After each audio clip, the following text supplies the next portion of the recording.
Chào các bạn đã đến với kênh của bà Nana Cộng Hòa Séc. Hôm nay mình giới thiệu với các bạn món thịt bò sốt vang. Món này khác với các món thịt bò thông thường ở chỗ là nó phải có mùi thơm đặc trưng của rượu vang.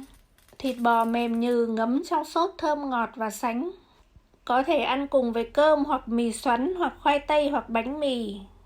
Mọi người thường hay thích cho khoai tây và cà rốt vào món này, thế nhưng với cách nấu của mình thì mình không cho khoai tây cà rốt. Thịt bò có thể nấu bằng thịt bò sườn hoặc là thịt bò bắp. Mình nấu thịt bò có cả mỡ cho béo. Đây là lá nguyệt quế và bột quế. Nguyên liệu không thể thiếu được là rượu vang đỏ. Rượu trắng hoặc là rượu vang trắng đều là không hợp. Một vài củ hành tỏi. Bây giờ mình sẽ cân xem chỗ thịt này được bao nhiêu cân nhé. Chỗ này 1 cân 055 mà trừ đi khối lượng của cái bát thì khoảng được 1 cân thịt.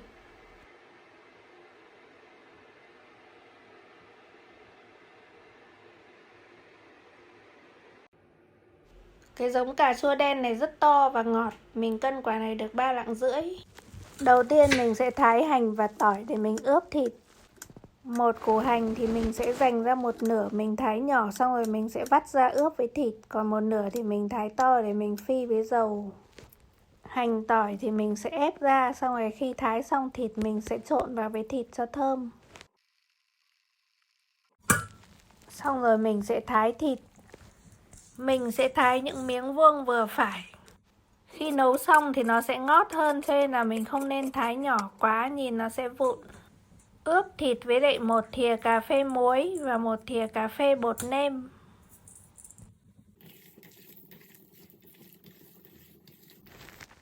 Đây là gói bột quế, mình sẽ cho một ít bột quế vào. Mình cho khoảng 1 thìa canh bột quế. Sau đó trộn đều. Món thịt bò sốt vang này xuất xứ từ phương Tây. Thường khi ăn các món thịt bò, người ta thường kết hợp với vang đỏ. Đó là quy tắc ẩm thực hình thành từ lâu đời. Vì chất tannin có trong vang đỏ sẽ làm mềm vị của thịt bò mà vang trắng không có. Và cái mùi thì nó phải như thế, cho nên nếu không có rượu vang đỏ thay bằng rượu vang trắng thì là không đúng. Và nếu mà không có cả vang trắng mà lại thay bằng vodka thì nó không phải là thịt bò sốt vang, mà nó là thịt bò nấu rượu. Mình vừa ướp với một ít dầu để thịt không bị chảy nước. Đây là lá nguyệt quế và mình sẽ cho vào vài lá. Mình có thể ướp nửa tiếng, 2 tiếng hoặc là 1 đêm trong tủ lạnh. Mình thì ướp hẳn 2 ngày bởi vì là cần phải ăn những món ăn khác. Bây giờ thịt bò đã ướp 2 ngày rất ngấm rồi các bạn ạ, thơm lắm. Mình sẽ cho dầu vào và phi hành tỏi cho thơm.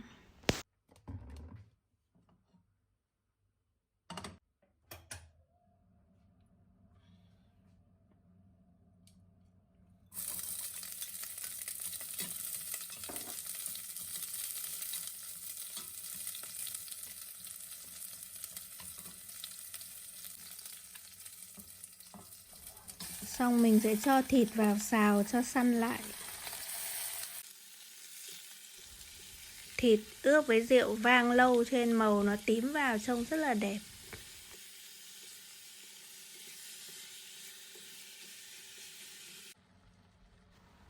Xong mình sẽ cho nước sôi và xâm xấp để đun cho nó dừ.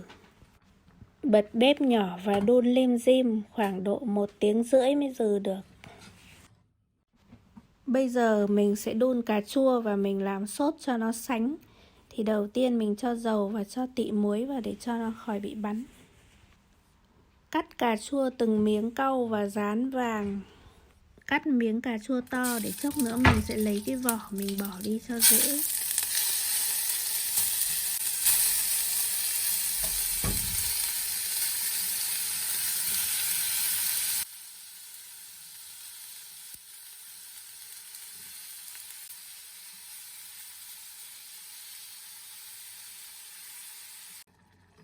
Mình rán một lúc thì cà chua đã mềm và mình bỏ hết vỏ cà chua và đổ ra. Sau đó mình sẽ cho một ít dầu vào và mình chưng bột mì. Bột mì mịn mình chỉ cần 1 thìa thôi và mình xào cho nó vàng cùng với dầu.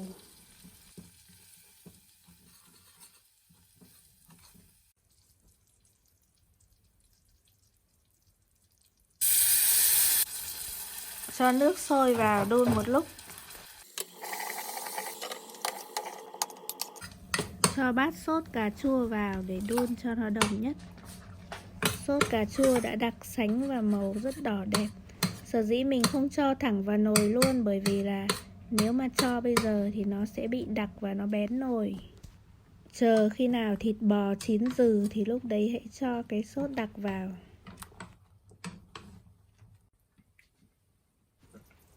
Bây giờ khi thịt bò đã đun 1 tiếng rưỡi và đã mềm dừ rồi, mình sẽ đổ nước từ nồi thịt bò vào cái nồi sốt để cho nó đồng đều.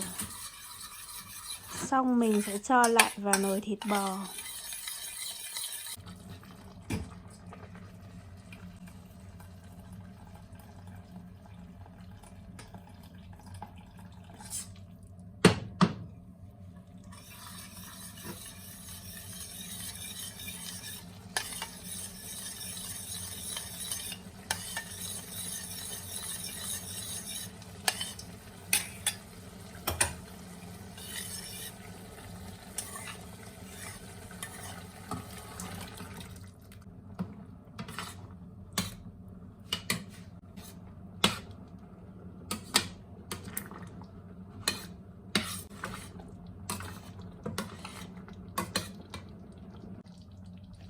Thịt bò sốt vang của mình đã hoàn thành, rất là thơm các bạn ạ. Một mùi thơm rất hài hòa từ rượu vang đỏ, quế, lá nguyệt quế và hành tỏi. Đặc biệt cái vị cà chua và rượu vang đỏ nó làm cho miếng thịt bò rất là mềm và ngọt. Sốt rất là sánh các bạn ạ. Có thể luộc cái mì xoắn xong rồi là dưới nước chan lên rất là ngon. Hoặc là chấm với bánh mì. Trang điểm cho nó hoa lá cành một chút bằng một ít hành và mùi. Chúc các bạn thành công và đừng quên đăng ký kênh để xem các video tiếp theo của mình nhé. Cảm ơn các bạn đã theo dõi và chào các bạn.